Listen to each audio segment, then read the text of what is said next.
Hello YouTube, this is ChardarYuGiOh, and today I want to talk about high-end cards and the risks and the rewards of trading for them. Now, basically, this is where you trade either a high-end card for a huge pile of little cards, or you trade a huge pile of little cards for a really high-end card.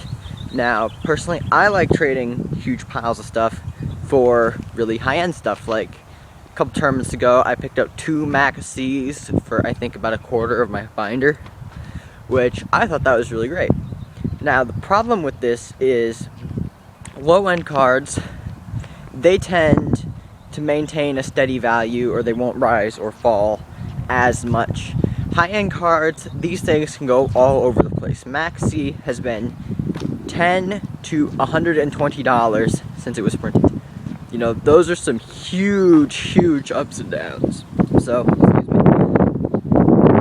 if you trade for these high-end cards and then it loses value, you just lost a lot of your collection.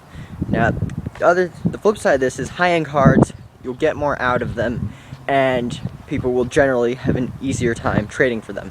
Like, if you put up a binder on YouTube with a bunch of hidden arsenal stuff or old collector's cards that might still have some value to them, you know, that's great, but you won't have as many people who want them. You put up a binder with Max C's, Scrap Dragons, Phoenix Chains, Ryos, stuff like that, people are going to want those.